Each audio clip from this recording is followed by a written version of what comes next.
Hello dear students, most welcome on your own channel डेगना online study, जहाँ पर हम बात कर रहे हैं हमारे 11th क्लास के first chapter laws of motion यानी कि गति का नियम जो है उसके नेक्स्ट सेशन के बारे में। नेक्स्ट सेशन और इस वीडियो के अंदर आज हम जो आप टॉपिक देख पा रहे हो आपकी वाइट बोर्ड पे स्क्रीन पर कि संवेग आवेग परिमेय, संवेग संरक्षण सिद्धांत, आभासी बल, परिवर्ती द्रव्यमान निकाय, जेट का सिद्धांत जो कि एक्चुअल में हम पढ़ेंगे रॉकेट की गति के आधार पर। ठीक है, तो रॉकेट की जो गति होती है या फिर रॉकेट जो प्रक्षेपित होता है हमारे धरातल से स्पेस के अंदर, तो वो किस थ्योरम पर कारगर होता है, तो उस थ्योरम के बारे में हम पढ़ेंगे, जैसे हम जेट के सिद्धांत कहते हैं। और नेक्स्ट है विलगित समय अवस्था, और लास्ट जो हम बात करेंगे वो है लामी प्रमेय के बारे में।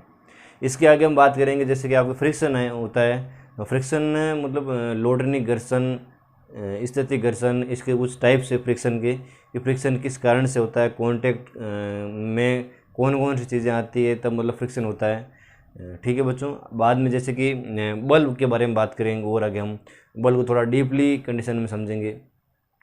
और इस चैप्टर के अंदर हम जैसे कि आभासी बल है, तो आभासी बल के अंदर कि आभासी बल किस कारण से होता है, देन उसका एग्जाम्पल के रूप में अगर हम बात करें तो इसको हम मोस्टली समझेंगे लिफ्ट की गति के आधार पर, कि लिफ्ट की गति में आभासी बल किस तरीके से कार्य करता है और किस तरीके से कारगर साबित होता है उसके बारे में। तो सबसे पहले हम लोग वीडियो को आगे बढ़ाने से पहले मैं आप लोगों से बात करना चाहूँगा कि वीडियो को लास्ट तक ज़रूर देखें, और वीडियो को अगर वीडियो पसंद आए तो लाइक, शेयर और कमेंट करना ना भूलें, और ज़रूरी है सब्सक्राइब करना ना भूलें। ठीक है, तो आइए बात करते हैं। हमारे पास में जो फर्स्ट टॉपिक है, आपका फर्स्ट हेडिंग पॉइंट है संवेग आवेग परिमेय के बारे में।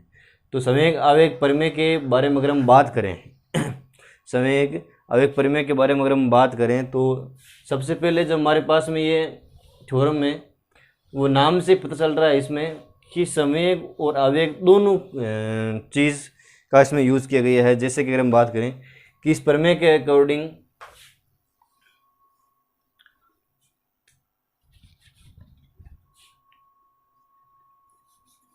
आवेग का जो मान होता है, आवेग का जो मान होता है वो संवेगों के अंतर के बराबर होता है। यानी कि इसके अंदर दो आपके पास में कंडीशन दी हुई होगी, उन दोनों कंडीशन के अंदर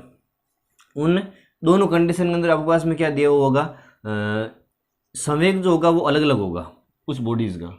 ठीक है, तो आवेग के बारे में हमें गणना करनी है कि आवेग का जो मान है वो किस प्रकार से उत्पन्न होता है या फिर किस प्रकार से हम उसके बारे में बात करते हैं। ठीक है बच्चों, तो यही चीज़ है आपके पास में कि संवेग आवेग परिमेय के अनुसार आवेग का मान संवेगों के अंतर के बराबर होता है, जिसे हम संवेग आवेग परिमेय कहते हैं। ठीक है बच्चों, ये आपको पता है जो यूनिट होती है इसकी P बराबर mv होता है, या आप कह सकते हो कि m1 v1 और m2 v2। इसका जो अंतर हो जाएगा दोनों बॉडीज़ का जो अंतर हो जाएगा वो अंतर आपके आवेग के बराबर होगा। यही आपके पास में संवेग आवेग परिमेय जो है वो कहलाती है। ठीक है बच्चों, न्यूमेरिकल पोर्शन भी हम देखेंगे वीडियोस के लास्ट में। सारे के सारे जो टॉपिक आएंगे उसके क्वेश्चन मैं आप लोगों को बता दूंगा। छोटी छोटी चीज़ आपको समझते जानी है और वीडियो आगे आप अपने आप ही सरल होता जाएगा। ठीक है, तो नॉर्मल बस यही आपके पास में पोर्शन आता है कि द्रव्यमान का जो मीनिंग है।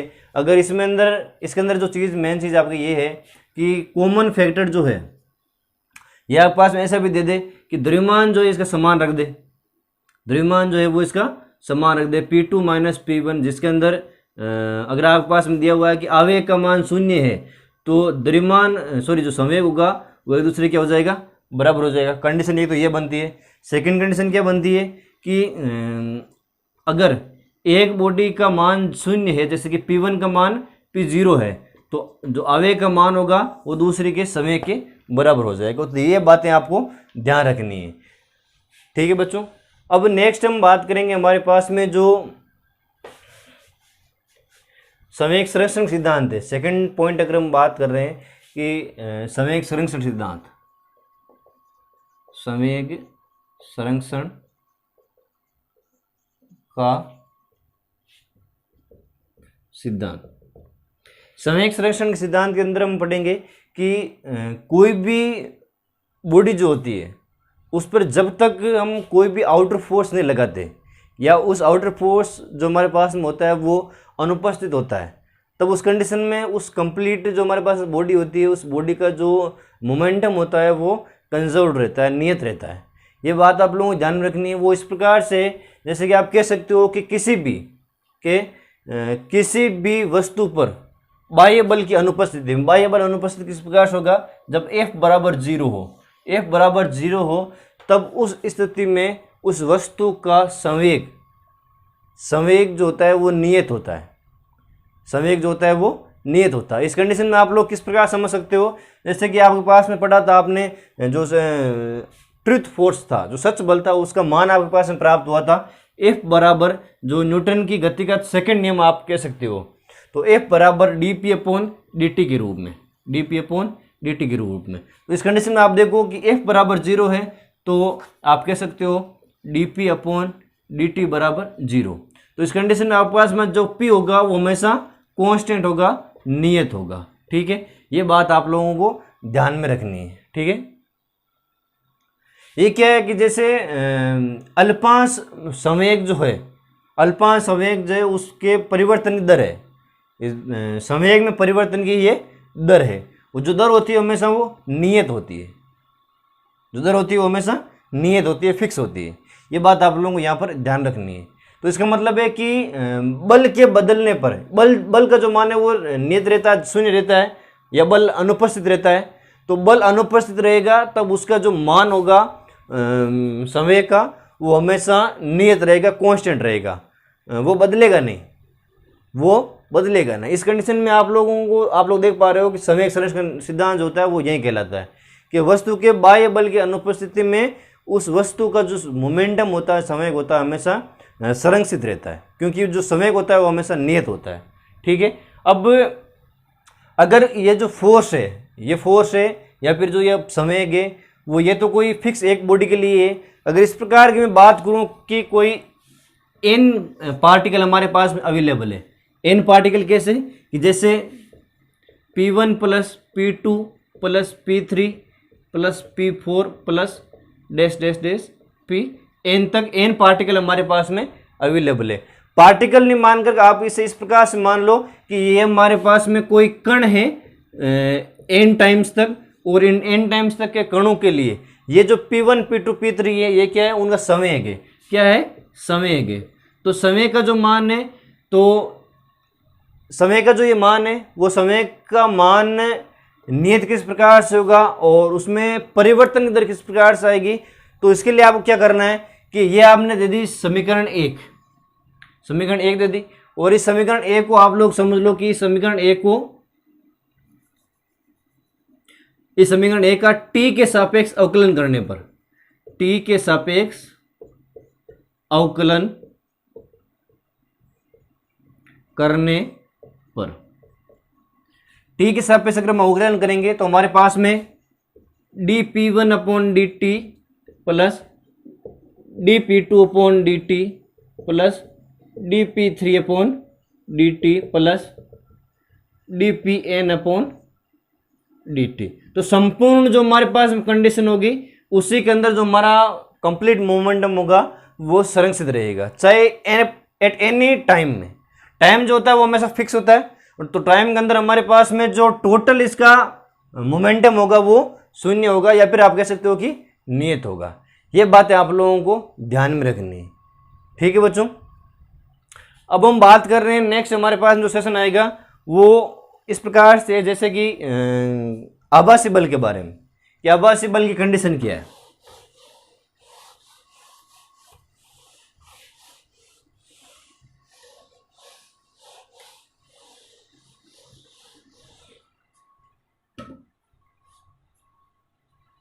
आभासी बल,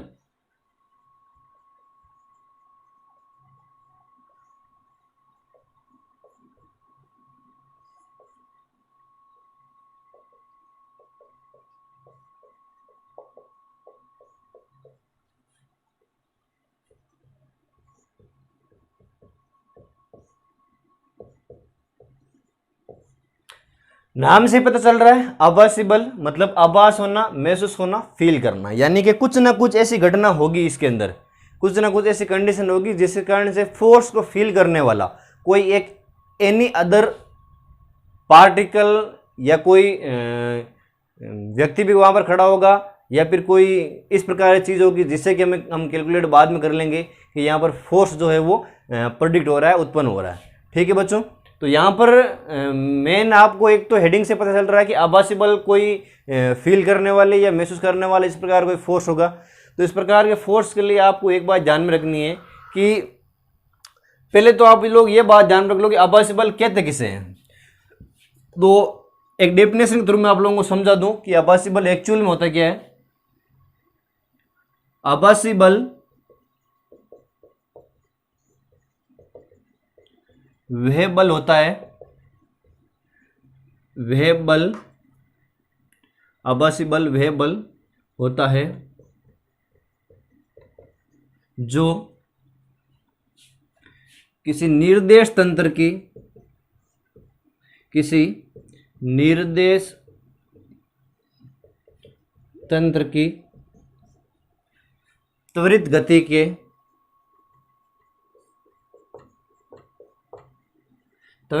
के कारण लगता हुआ प्रतीत होता है, लगता हुआ प्रतीत होता है। इसे ही हम आभासी बल कहते हैं, इसे ही आभासी बल कहते हैं। ठीक है बच्चों, आभासी बल इसे ही कहते हैं। और आभासी बल के बारे में मैं आप लोगों को एक बात बता दूं कि जैसे आप डेफिनेशन को देख पा रहे हो कि आभासी बल वह बल होता है जो किसी निर्देश तंत्र की त्वरित गति के कारण लगता हुआ प्रतीत होता है, उसे हम आभासी बल कहते हैं। कंप्लीट जो हमारे पास में आभासी बल होगा वो फोर्स एक तरह का अभिलंब प्रतिक्रिया बल होगा, और अभिलंब प्रतिक्रिया बल को हम लोग मेजर करेंगे लिफ्ट की गति के आधार पर। और इस लिफ्ट की गति को आप लोग देख पाओगे कि किस प्रकार से एक आदमी जो होगा वो एक लिफ्ट के अंदर बैठा है, तो उसकी जो गति होगी उस गति के अंदर क्या होगा कि अलग अलग कंडीशन के आधार पर हम लोग उसके फोर्स को कैलकुलेट करेंगे। और इस क्वेश्चन को मैं एक न्यूमेरिकल क्वेश्चन के द्वारा भी मैं आप लोगों को समझा दूंगा कि न्यूमेरिकल क्वेश्चन के अंदर आप लोग किस प्रकार से इसको सोल्व कर पाओगे, तो वो चीज़ भी आप लोगों को देखनी है। नेक्स्ट हम बात करेंगे जैसे कि इस फोर्स के अंदर जो हम लिफ्ट की गति को देखेंगे तो लिफ्ट की गति किस प्रकार से होगी उसके बारे में। तो आइए बात करते हैं।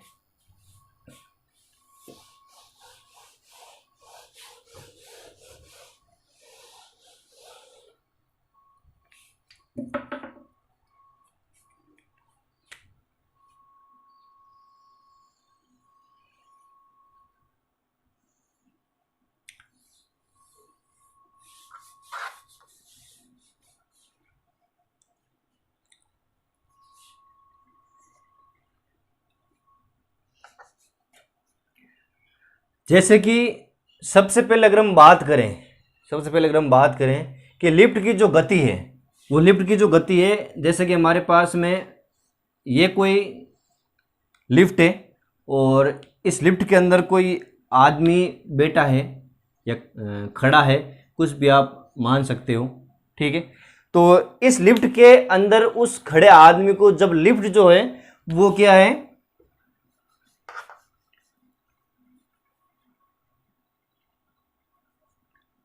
लिफ्ट जो क्या है वो है जैसे कि नियत वेग से चल रही होती है, नियत वेग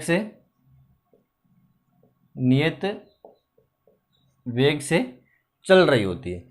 तब उस कंडीशन में क्या होता है, नियत वेग से गति, नियत वेग से गति कर रही है, तो उस कंडीशन में क्या होता है कि इस लिफ्ट के अंदर बैठा आदमी का जो परिणामी बल होगा, परिणामी बल होगा वो F बराबर mg उसके भार के बराबर हो जाएगा। भार कहाँ लगेगा, भार लगेगा नीचे की तरफ, यानी कि नियत वेग से एक फिक्स कंप्लीट मतलब पैटर्न है। जैसे कि कोई गति करने की एक स्पीड होती है, तो उस स्पीड के अकॉर्डिंग फिक्स स्पीड में अगर टाइम चेंजिंग हो रहा है, आप लोग बात को समझने की कोशिश करो कि टाइम जो हो रहा है वो तो चेंज हो रहा है, लेकिन उसकी स्पीड है वो फिक्स है। तो उस कंडीशन में उसका जो परिणामी बल होगा वो उसके भार के बराबर होगा। ठीक है बच्चों। अब अगर हम बात करें जैसे कि जो लिफ्ट है आप लोग इस प्रकार से समझ पाओगे इसको कि F बराबर mg बाहर से नीचे की तरफ आ रही है। ठीक है, तो परिणामी बल जो लगेगा वो उसके भार के बराबर हो जाएगा। ठीक है, और सेकंड अगर हम बात करें कि लिफ्ट के अंदर जो आदमी बैठा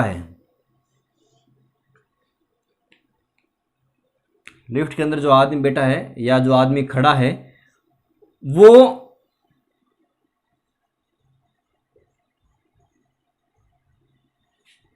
नीचे की ओर त्वरित गति करता है, नीचे की ओर भार हो जाएगा mg। नीचे की ओर त्वरित गति करने में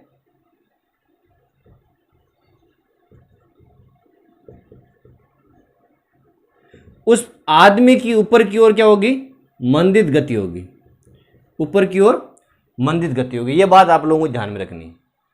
तो इसके अंदर जो आभासी बल लगेगा वो जैसे कि ma हो जाएगा। ठीक है बच्चों, कंप्लीट चीज को आपको ध्यान से समझना है। अब जो परिणामी बल होगा वो किस प्रकार से होगा, देखो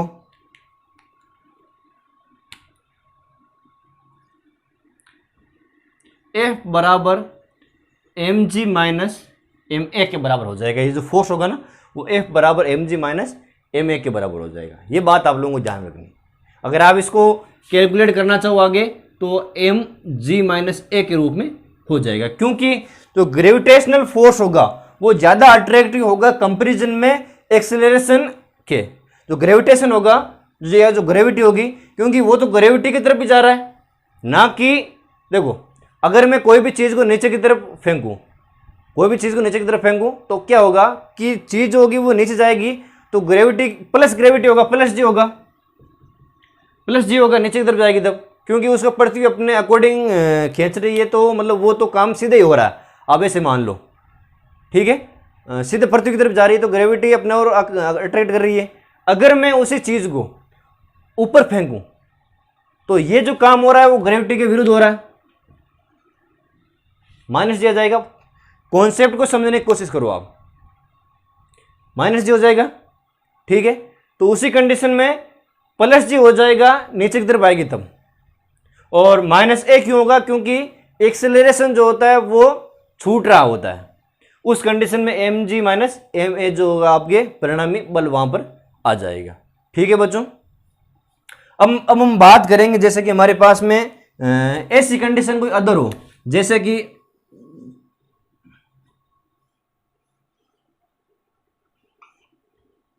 कोई आदमी बैठा है या खड़ा है लिफ्ट के अंदर, लिफ्ट चल रही है, तो लिफ्ट के चलने पर क्या होगा कि ऊपर की ओर अगर गति करे, ऊपर की ओर गति और नीचे की ओर मंदित गति, ये ऊपर की ओर कितनी हो जाएगी, त्वरित गति हो जाएगी। तो नीचे की ओर होना चाहिए क्या, mg बार, और ऊपर की ओर जो आभासी बल लगेगा वो m में हो जाएगा। तब उस कंडीशन में परिणामी जो बल होगा वो क्या हो जाएगा, F बराबर ma माइनस mg के रूप में। ये बात आप लोग समझने की कोशिश करो बस, और कुछ नहीं। ठीक है, वो चीज सिंपल है। तो ऊपर जाएगी तब इसका मतलब है कि एक्सेलरेशन बढ़ेगा, स्पीड बढ़ेगी तो ग्रेविटी के विरुद्ध काम होगा, तो ग्रेविटी विरुद्ध काम हो रहा है, देखो माइनस mg आ रहा है माइनस जी के अकॉर्डिंग। ठीक है, तो परिणामी बल जो जाएगा आपके वो ये हो जाएगा। ठीक है बच्चों, एक बार अच्छे से इसका स्क्रीनशॉट बना लो ताकि आप लोगों को समझ में आए और कॉन्सेप्ट को आप अच्छे से समझ पाओ। वीडियो को वापस से रिवाइज करके देख लेना ताकि कोई भी चीज़ छूटे ना कि ये किस कारण से हो रहा है और किस कारण से नहीं हो रहा है। ठीक है, अब अगर हम बात करें जैसे कि हमारे पास में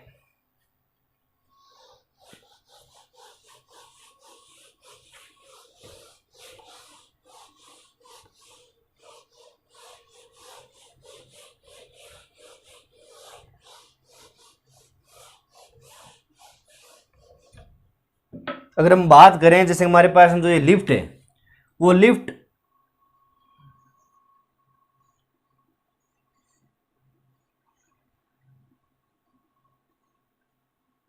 के अंदर जो आदमी बैठा है उसका भार तो है mg, भार तो है mg, और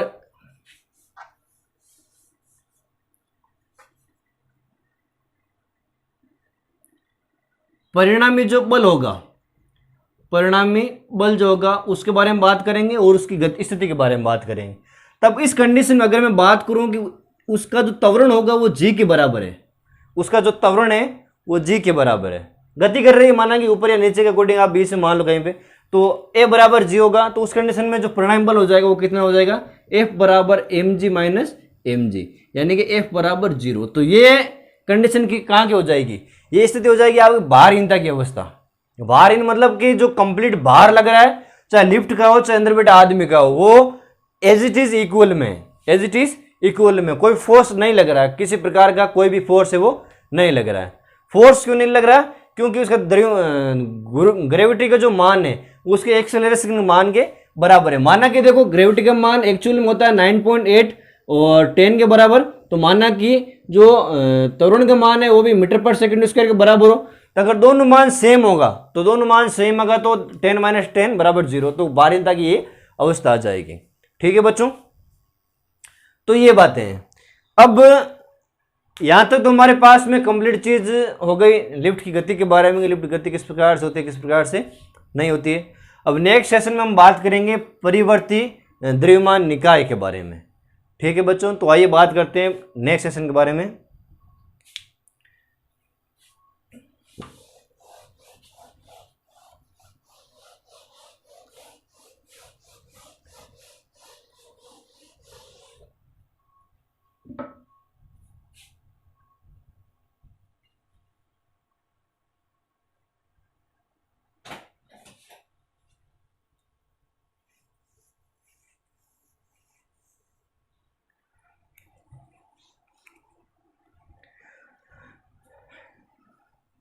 परिवर्ती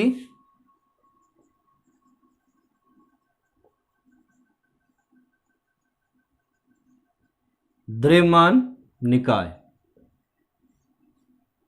जिसे कहते हैं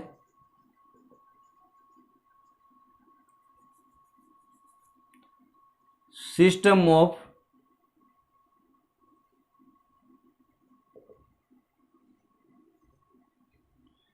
चेंजिंग मास। अगर सिस्टम ऑफ चेंजिंग मास के बारे में बात करें तो हमारे पास में जो सिस्टम के अंदर देखो दो कंडीशन यहाँ पर उत्पन्न होगी। एक तो केस फर्स्ट की अगर हम बात करें तो हमारे पास में जो केस फर्स्ट होगा वो इस प्रकार से होगा कि एक तो नियत वेग से और एक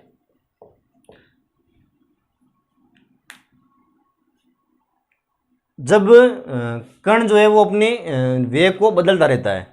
जैसे कि मतलब सबसे पहले हम क्या करेंगे, परिवर्ती द्रव्यमान निकाय की परिभाषा है उसके बारे में बात कर लें कि नाम से पता चल रहा है कि परिवर्ती द्रव्यमान निकाय यानी कि कोई भी एक ऐसी बॉडी होगी जो जब गति कर रही होती है, गति करने के साथ साथ में उसके अंदर क्या होगा कि उसके द्रव्यमान में परिवर्तन होता जाएगा। यानी कि एक कंडीशन में तो द्रव्यमान जो होगा वो मतलब कुछ बढ़ा हुआ होगा और जैसे ही कुछ दूरी पर गति करेगी तो उसका थोड़ा कम हो जाएगा और एट लास्ट पॉइंट पर जो गति की अवस्था होगी सॉरी जो द्रव्यमान की अवस्था होगी वो कम हो जाएगी। तो ये कुछ मतलब बातें हैं इसके अंदर कि जो द्रव्यमान है वो चेंजिंग किस प्रकार से होता रहता है। तो एक हम बात करेंगे नियत वेग से कि कोई पार्टिकल जो होता है वो अगर नियत वेग से गति कर रहा होता है तो उस कंडीशन में उसके अंदर जो फोर्स लगेगा तो फोर्स किस प्रकार से काउंट होगा। तो सबसे पहले बात करते हैं हमारे पास में नियत वेग से। तो संवेग संरक्षण सिद्धांत के आधार पर हमने हमारे पास में जो बल का मान आया था वो आया था dp/dt के बारे में, और dp/dt के बारे में ये जो फोर्स होता है वो इस फोर्स क्या कहते हैं, वापस से मैं रिपीट कर दूं, इसे सच बल भी कहते हैं। ये गति का सेकंड नियम भी है और संवेग संरक्षण सिद्धांत भी है जिसके अंदर क्या होता है कि अगर कोई भी बाह्य बल उपस्थित नहीं होता है तो इस कंडीशन में हमारे पास में संवेग संरक्षण का सिद्धांत। देखिए बच्चों स्पीड बहुत ज़्यादा है, कांस्टेंट आप लोगों को रखना पड़ेगा कि मैं कहना क्या चाह रहा हूँ और चीज़ें वापस से रिवाइज करते जाना ताकि अच्छे से पढ़े हुए हो आप, तो डायरेक्ट आपके दिमाग में ये चीज़ें आ जाएगी कि हाँ सर क्या ना कहाँ से चाह रहे हैं और क्या बता रहे हैं। ठीक है बच्चों, तो ये चीज़ें स्ट्रक्चरल इसे कहते हैं। सर्वश्रेष्ठ सिद्धांत के अंदर हमने इसकी बात की थी। और फोर्स के अंदर हमारे पास में P का मान क्या आया था, mv/dt, और F बराबर dmv/dt था। तो इस कंडीशन में हम क्या कर रहे हैं, जैसे कि vdm/dt, ये हमारे पास में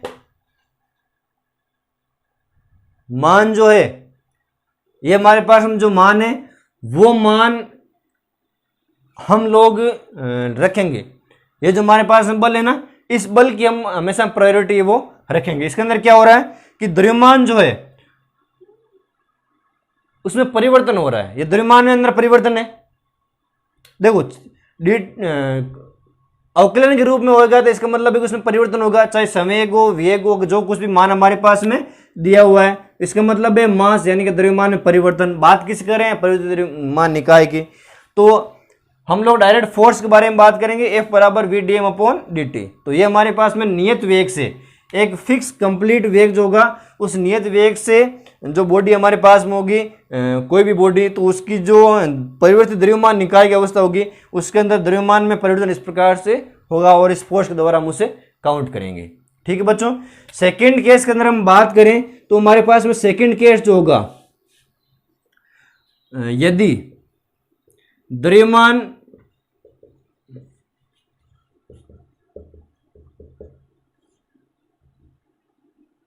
बदलता भी हो, नियत वेग से बात करेंगे, और सॉरी वेग बदलता भी हो, वेग बदलता भी हो, तो उस कंडीशन में हम क्या करेंगे, देखो ये जो हमारे पास कंडीशन होगी कि उसका जो वेग है वो चेंज करता जाए। हम वेग अगर हम चेंज करता जाएं तो उसके द्रव्यमान में भी चेंज है वो होता रहता है। जैसे कि हम बात करें हमारे पास में रॉकेट गति के बारे में, जो कि जेट के सिद्धांत पर आधारित होता है, और जेट के सिद्धांत जो आधारित होता है वो गति के थर्ड नियम पर, जिसे हम क्रिया प्रतिक्रिया का नियम कहते हैं, उस पर मोस्टली डिपेंड होता है। ये बात आप लोगों को ध्यान में रखनी है। ठीक है बच्चों, तो आइए बात करते हैं नेक्स्ट हमारे पास में। देखो सेकंड केस के अंदर कोई भी डायरेक्ट फॉर्मूला नहीं है, ये फॉर्मूला हम लोग डायरेक्ट जेट के सिद्धांत के अंदर या फिर रॉकेट गति के अंदर भी पढ़ लेंगे और समझ लेंगे कि एक्चुअल में चीज़ें है क्या। ठीक है बच्चों,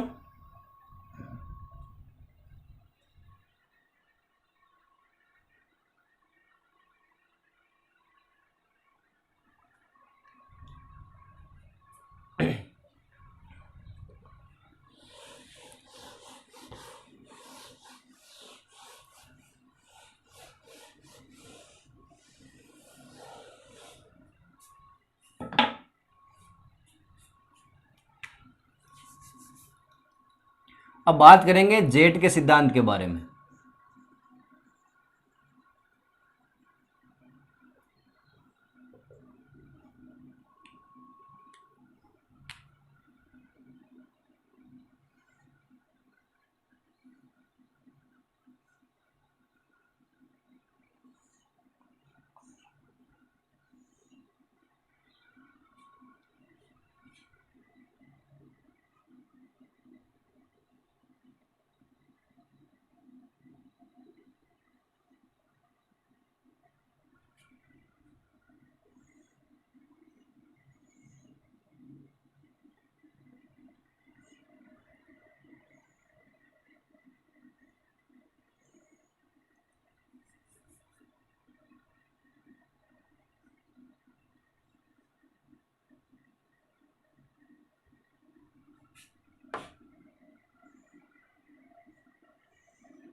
ये हमारे पास में रॉकेट है।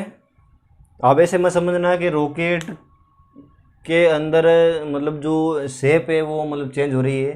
शेप तीनों की आप लोग एक्चुअल में एक ही मान लेना, लेकिन क्या है कि द्रव्यमान इसके अंदर कम होता जाएगा। ये बात आप लोगों को ध्यान में रखनी है। द्रव्यमान जो है वो इसका कम होता जाएगा, वो बात आप लोगों को ध्यान में रखनी है। कैसे कि जैसे अगर एक कंडीशन में तो क्या होता है, मैं एक बार इमेज से आप लोगों को समझ देता हूँ कि ये हमारे पास माना कि कोई रॉकेट है, तो रॉकेट के नोजल, ये हमारे पास नोजल होता है जैसे हम चंचू कहते हैं हिंदी में, और रॉकेट के नोजल से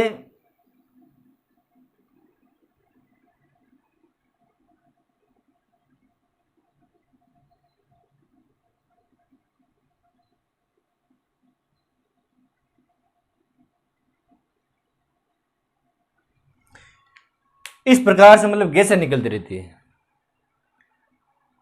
गैसें किस प्रकार से कि रॉकेट के दहन कक्ष में ईंधन के जलने पर, रॉकेट के दहन कक्ष में ईंधन के जलने पर, जैसे हम कहते हैं इंजन, तो इसके इंजन में अंदर क्या होता है कि दहन कक्ष में ईंधन के जलने पर क्या होता है कि इससे अत्यधिक सक्रिय गैसें उत्पन्न होती है, और ये जो गैसें होती है वो रॉकेट के नोजल से बाहर निकलती है, जैसे कि आप लोग डायग्राम के अकॉर्डिंग देख पा रहे हो। ठीक है, तो माना कि एक कंडीशन में क्या होता है कि कंप्लीट जो रॉकेट होता है वो उसके अंदर क्या होता है कि इस प्रकार से गैसें होती है, वो भरी होती है। ठीक है, अब कुछ दूरी पर, ये पहले क्या है, धरातल पर ही है, पहले क्या है, ये धरातल पर है, इस प्रकार से धरातल पर है। तो ये मान लो आप चीज़, मैं धरातल इस प्रकार इसलिए नीचे कर रहा हूँ क्योंकि इस कंडीशन में क्या होगा कि ये काफ़ी दूरी तक है वो चला जाएगा।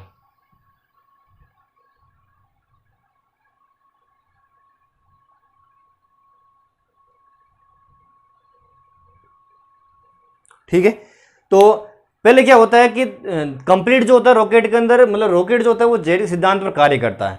एक तरह से क्या होता है कि जब ईंधन के इसके दहन कक्ष में ईंधन जल रहा होता है, तो ईंधन के जलने पर क्या होता है कि गैसें जो होती है वो रॉकेट के चंचू से बाहर निकलती है, नोजल से बाहर निकलती है, और ये जो गैसें होती है वो धरातल पर क्या करती है, क्रिया करती है, धरातल पर क्रिया करती है। ठीक है, धरातल पर क्रिया करती है, तो धरातल वापस इस पर क्या करता है, विपरीत प्रतिक्रिया करता है। तो विपरीत प्रतिक्रिया करने पर क्या होता है कि हवा जो होती है या फिर जो गैसें होती है इसे प्रक्षेपित कर देती है उसे अपने स्थान से। तो उसे अपने स्थान से प्रक्षेपित करने पर रॉकेट जो होता है वो कंप्लीट, देखो पहले धरातल पर कर रहा होता है और बाद में कर रहा होता है वायुमंडल में।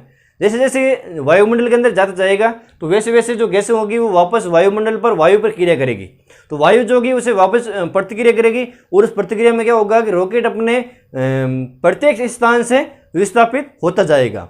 जैसे कि माना कि एक कंडीशन में यहाँ पर है एक एनी पोजीशन, जैसे कि आप मान सकते हो E1 पर, जैसे हम कह दिया अर्थ के ऊपर, और चलते चलते वापस क्या हो जाएगा कि ये सेकंड कंडीशन में आ जाएगा, जैसे कि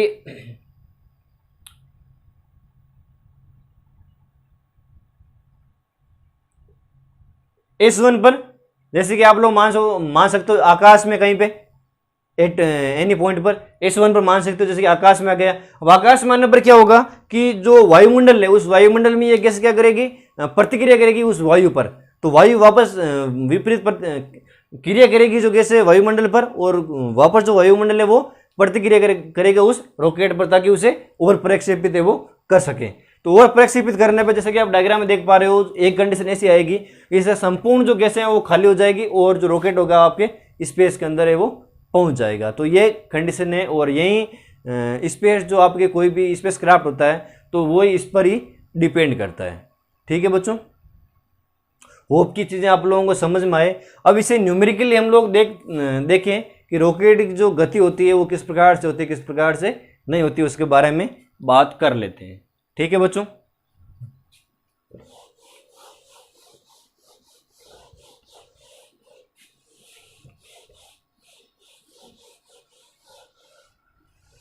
इस गति को आप ऐसे समझो कि जैसे आप कोई भी क्लास के अंदर या कहीं पर भी आप लोगों ने देखा होता है कि दो पहलवान जो होते हैं या फिर दो शरारती जो बच्चे होते हैं, तो वो शरारती बच्चे क्या करते हैं कि हो जाता है कहीं कहीं पर, जैसे कि अपना जो ईगो होता है वो बढ़ाना होता है, तो ईगो को बढ़ाने के लिए क्या करते हैं कि मैं मतलब वो एक तरह से मतलब डोने बने रहते हैं क्लास के अंदर, पूरी स्कूल के अंदर।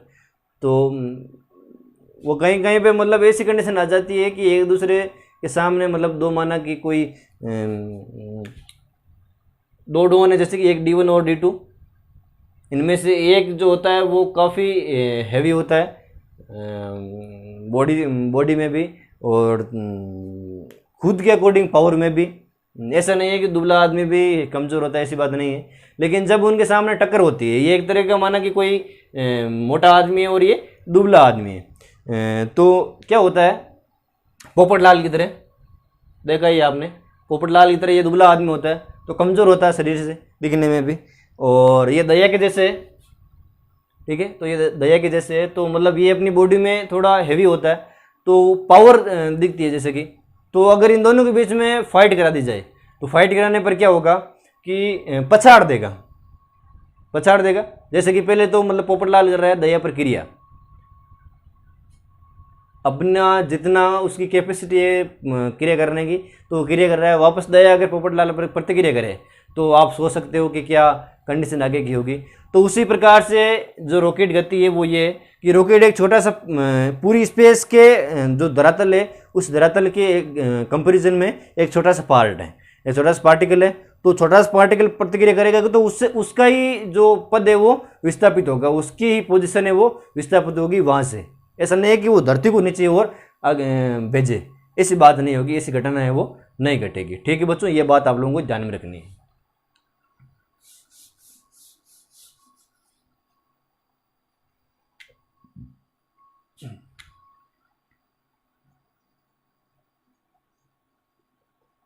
अब हम बात करेंगे रॉकेट की गति के बारे में। रॉकेट गति के बारे में, रॉकेट की जो गति होती है वो हमेशा डिपेंड करती है जैसे कि इस एक फॉर्मूले पर, जिसे हम कहते हैं F बराबर minus U D M upon D T minus M G के ऊपर। तो ये आपके पास में एक फोर्स का फॉर्मूला है। इस कंप्लीट फॉर्मूले पर जो आपके पास में चीज़ आएगी, तो इसके अंदर क्या होगा कि ये माइनस एक बार चिन्ह आप हटाओ यहाँ से, तो F बराबर U D M upon D T minus M G, इस फॉर्मूले पर जो फोर्स है वो डिपेंड रहेगा और इसी के अकॉर्डिंग है वो गति होगी। अब मैं यहाँ पर F का मान डेली लाइफ में यूज़ क्यों ले रहा हूँ, जैसे कि सारे क्वेश्चन के अंदर मैंने फोर्स का ही काम में लिया है, तो आप लोग एक बात समझें कि ज़्यादातर यहाँ पर फोर्स इसलिए काम में आ रहा है क्योंकि किसी भी पार्टिकल को गति करने के लिए फोर्स की आवश्यकता होती है। ठीक है, फोर्स की आवश्यकता होती है, तो फोर्स के बिना गति संभव नहीं है, ये बात भी है। अब जैसे कि गति किस प्रकार से बात करें, F बराबर m है, कुछ ना कुछ गति हुई, एक्सेलरेशन यानी कुछ ना कुछ जो पार्टिकल है वो त्वरित हुआ है एक जगह से, क्योंकि उस पर फोर्स लगा है, तो इसलिए यहाँ पर फोर्स चीज़ें वो काम में आ रही है। ठीक है बच्चों, अब यहाँ पर क्या हो रहा है कि U D M upon D T की बात कर रहे हैं और माइनस एम चीज़ें वो आ रही है। तब आप लोगों को एक बात ध्यान में रखनी है कि देखो यू डी एम का मतलब होता है यू का प्रारंभिक वेग है किसका, उस रॉकेट का। पहले कंडीशन में क्या हुआ कि पहले कंडीशन में कितनी वेलोसिटी से वो गति कर रहा है, ठीक है, और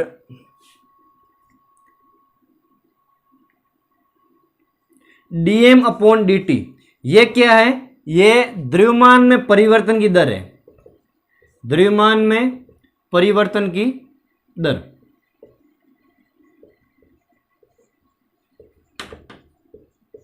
द्रव्यमान में परिवर्तन की दर है जो आपके पास में kg अपॉन सेकेंड के रूप में ली जाएगी। ठीक है, और बाद में अगर हम बात करें तो जैसे कि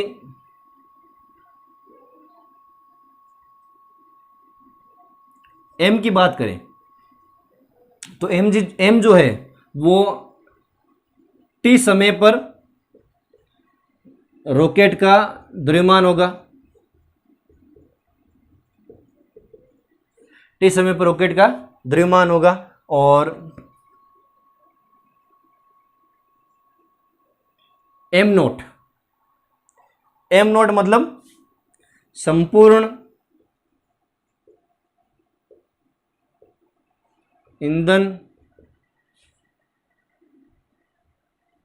खत्म होने पर रॉकेट का द्रव्यमान,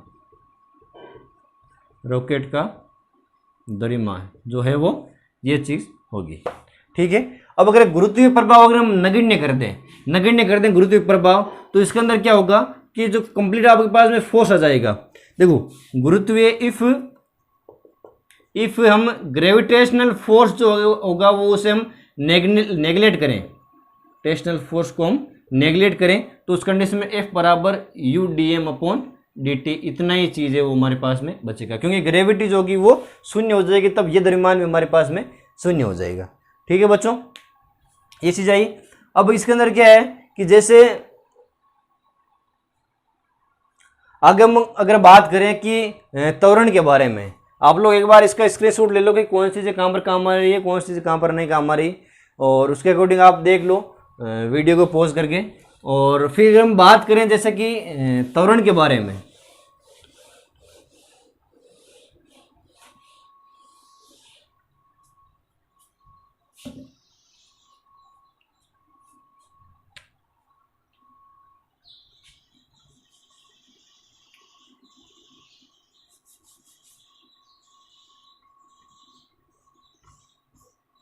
त्वरण का मतलब क्या होता है, F बराबर एम ए, F बराबर एम ए होता है। और ये मान अगर हम यहाँ पर रखें इस समीकरण में, तो F बराबर जैसे कि U D M upon D T minus M g हो गया। ठीक है, तो ये मान अगर मैं यहाँ पर रखूँ तो एम ए बराबर U D M upon D T minus M g. अगर यहाँ से मैं m को बाहर निकालूँ, तो देखो आप क्या कंडीशन होगी, u upon M D M upon D T minus G. और देखो सॉरी, ये यहाँ पर मतलब मल्टीप्लिकेशन में आ जाएगा। देखो कि यहाँ पर जैसे अगर m यहाँ से हटाना है तो m का यहाँ पर डिवाइडेशन करना पड़ेगा। और यहाँ से अगर हम बात करें जैसे कि फिर यहाँ से ये हट जाएगा, या फिर आप कॉमन ले लो एक बार कि कॉमन किस प्रकार से आ रहा है, तो ये कॉमन कंप्लीट हमारे पास में ले लिया यहाँ पर। ठीक है, तो ये एक बार कैंसिल, और यहाँ पर ये m जो है वो बच जाएगा। तो यहाँ पर जो कंप्लीट एक्सेलरेशन होगा उस रॉकेट का, वो रॉकेट का कंप्लीट एक्सेलरेशन आपके पास हो जाएगा U M D M upon D T minus G के रूप में। ये आपके पास में आ गया एक्सेलरेशन। गुरुत्वीय प्रभाव अगर नगण्य करने पर तो जो हमारे पास में एक्सेलरेशन होगा वो हो जाएगा u D M upon D t. तो ये चीज़ आपके पास में निकल कर आ जाएगी। ठीक है बच्चों, होप कि आप लोगों को चीज़ें वो बहुत आसानी से समझ में आ रही है, और ज़्यादा हार्डली मैं चीज़ भी बताने की कोशिश नहीं कर रहा हूँ। मोस्ट चीज़ जो आपके सिलेबस के अंदर है वो चीज़ समझाने की कोशिश कर रहा हूँ। और इजी पैटर्न है, कंप्लीट, ज़्यादा कोई लोड लेने वाली बात है नहीं, चीज़ें समझते जाओ। और न्यूमेरिकल पोर्शन भी सोल्व करेंगे इसका कि रॉकेट अगर इतनी गति से प्रक्षेपित नहीं हो रहा है या फिर हो रहा है तो इसी कंडीशन क्या होगी। मैंने एक न्यूमेरिकल क्वेश्चन के बारे में शायद मेरे दिमाग में नहीं आया, और न्यूमेरिकल क्वेश्चन के बारे में बात कर रहे हैं। जैसे कि लिफ्ट की गति के अंदर हमने बात की थी, तो लिफ्ट की गति के अंदर जो हमारे पास न्यूमेरिकल क्वेश्चन था वो उसको हम किस प्रकार सोल्व करते हैं। जैसे कि कोई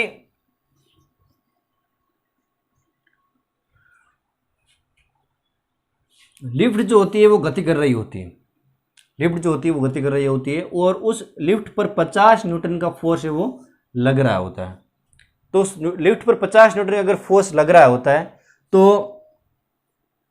उसके अंदर m का मान हमें ज्ञात करना है।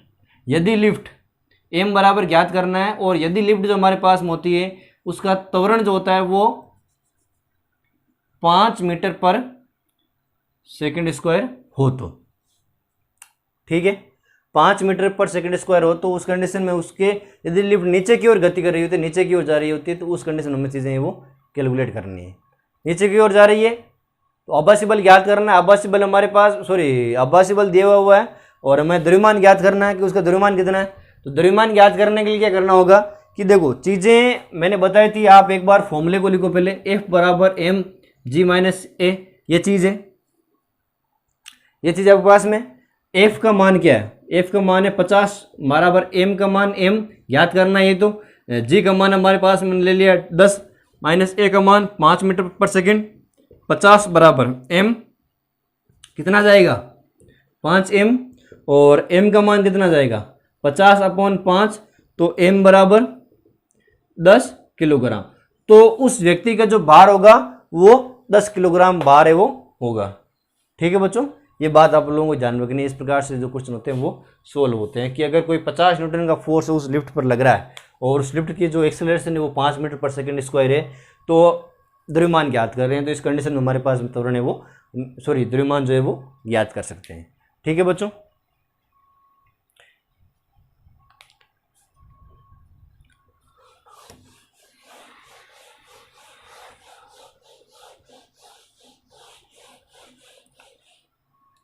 अब हम बात करेंगे कण की विलगित अवस्था और साम्य अवस्था के बारे में। नेक्स्ट सेक्शन है और सेकंड लास्ट सेक्शन है। अब इसके बाद में हम बात करेंगे लामी प्रमेय के बारे में। ठीक है, तो सेकंड लास्ट जो हमारे पास में चीज़ है वो रही है। तो इसके अंदर हम बात करेंगे जैसे कि हमारे पास विलगित अवस्था व साम्य अवस्था होती क्या है।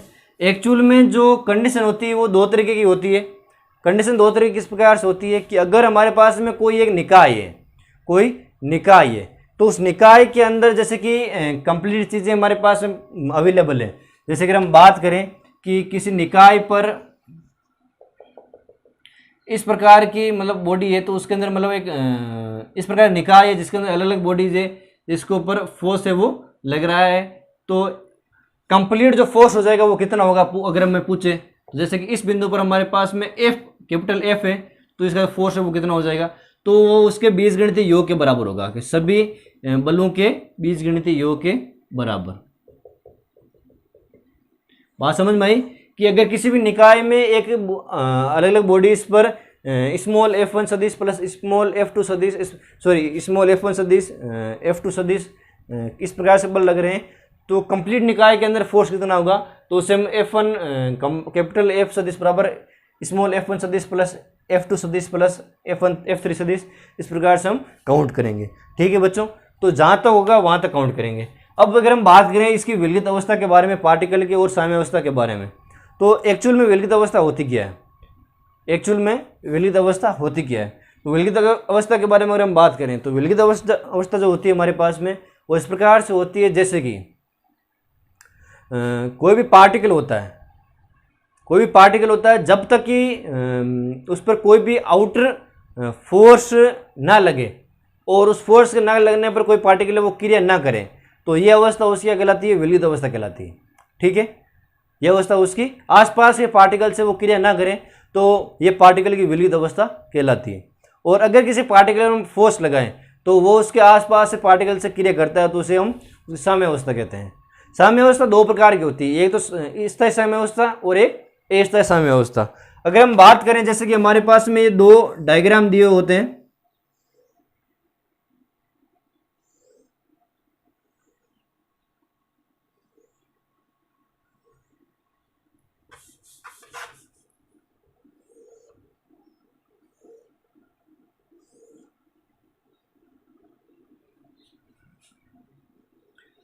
कौन सा पार्टिकल अगर एक पोजीशन से मैं मतलब उसको विस्थापित करूं तो वो लौट कर वापस उसी अवस्था में आ जाएगा। गैस करो और सच बताओ। जैसे कि हमारे पास में ये पार्टिकल है, पहला जो चीज़ है उसे लो, या फिर जो पहले ये चीज़ है उसे ले लो, कि अगर मैं इसे टच करूं, ये इस पर फोर्स लगाऊं, तो ये जो पार्टिकल होगा वो अपने पोजीशन से विस्थापित हो जाएगा और वापस यहाँ पर नहीं आएगा।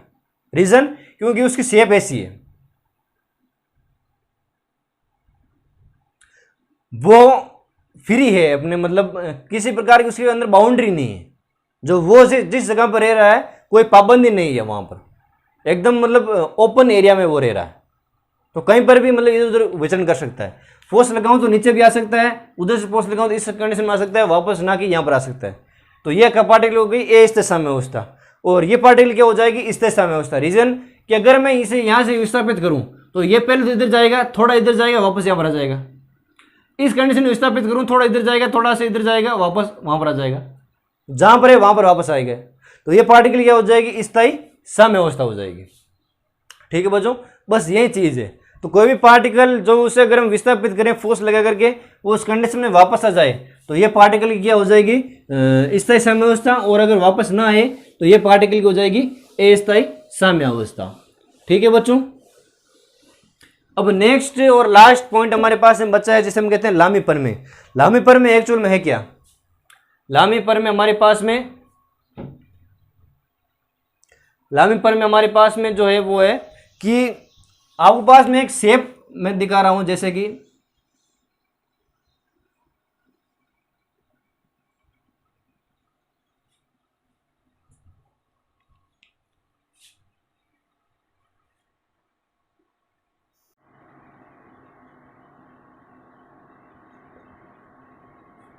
यह आपके पास में 3 आपको पॉइंट एज्यूम करने, एक ए, एक बी और एक सी, इस प्रकार के पॉइंट एज्यूम करने। और इस पॉइंट के अकॉर्डिंग आप लोगों को देखना है कि माना कि हमारे पास में क्या हो रहा है कि देखो ये हमारे पास में एंगल दिया हुआ है एल्फा, ये दिया हुआ है बीटा और ये दिया हुआ है अगर गामा, ये 3 एंगल दिए हुए हैं। तो इस एंगल पर हमारे पास में क्या करना होता है कि फोर्स जो होता है, अगर हमें F3 का मान ज्ञात करना है यहाँ से, तो F3 का मान जो होगा वो हो जाएगा -F1 प्लस F2 के बराबर। ठीक है, एक कंडीशन तो हो गई ये कि अगर कोई भी तीसरा फोर्स ज्ञात करना है तो एग्जैक्ट उन दोनों बलों के योग के और विपरीत चिन्ह हमारे पास में आ जाएगा। तो इस प्रकार से इस सूत्र से हमें ये चीज़ ज्ञात करनी है। हम नेक्स्ट सेक्शन के बारे में हमें ज्ञात करना है कि लामी प्रमेय के अंदर क्या होता है। लामी प्रमेय के अंदर क्या होता है कि तीनों जो बल होते हैं, तीनों बल जो होते हैं वो उनके कोणों के कोज्याओं के अनुपात के बराबर होते हैं। कोणों के कोज्याओं के अनुपात के बराबर कैसे कि F1 अपॉन साइन एल्फा बराबर F2 अपॉन साइन बीटा बराबर F3 अपॉन साइन गामा। यह चीज़ कहाँ से उत्पन्न हुई है? यह चीज़ यहाँ से उत्पन्न हुई है कि अगर हम बात करें हमारे पास में एक एंगल एल्फा के बारे में, तो आप लोग ये ध्यान में रखो कि ये एंगल आया कहाँ से। ये एंगल आया है, एक तो 180 डिग्री की मतलब रेखा है, एक तो देखो डैश डैश मैंने जो आगे बढ़ी है वहां पर। अगर ये पार्टिकल एल्फा है और ये पूरा 180 है, पूरा टोटल एंगल क्या है 180 है। ठीक है, और तिरछी रेखा आ रही है तो ये भी एल्फा होगा। तो कंप्लीट हमारे पास में क्या हो जाएगा, साइन 180 माइनस अल्फा बराबर साइन अल्फा। यही कंडीशन यहां पर अवेलेबल है, जिसे हम देखेंगे इस तरीके से। अब हम एंगल की बात कर रहे हैं, वो एंगल हमारे पास में हो जाएगा ये वाला। देखो रेखा कौन सी है, सरल रेखा है, या इसे इस प्रकार से मोड़ लो। तिरछी रेखा आ रही है, कंप्लीट का मान जो होगा ये तो स्क्रीनशॉट हो जाएगा। इसकी बात करेंगे ये 180 होगा, तो 180 के अकॉर्डिंग अगर हम बात करें, जैसे कि ये तिरछी रेखा आ रही है तो ये भी बीटा के बराबर होगा, क्योंकि ये बीटा के बराबर है तो ये भी बीटा के बराबर हो जाएगा। ठीक है, तो दोनों कोणों का मान बराबर होगा। तो हमारे पास में साइन 180 माइनस बीटा बराबर साइन बीटा। इसी तरीके से साइन 180 माइनस गामा बराबर साइन गामा। तो तीनों जो बल होंगे उस बल का जो मान होगा वो उनके कोणों के कोज्याओं के अनुपात के बराबर होगा। ये आपके पास में थ्योरम है वो लामी प्रमेय की थ्योरम है। ठीक है बच्चों, तो यहाँ का आज तक जो मैंने पढ़ा ये सेशन कंप्लीट हो गए। आगे हम फ्रिक्शन के बारे में और फ्रिक्शन जो टाइप है उसके बारे में बात करेंगे। तब तक वीडियो को एंजॉय कीजिए और वीडियो को लाइक शेयर और सब्सक्राइब करना ना भूलें।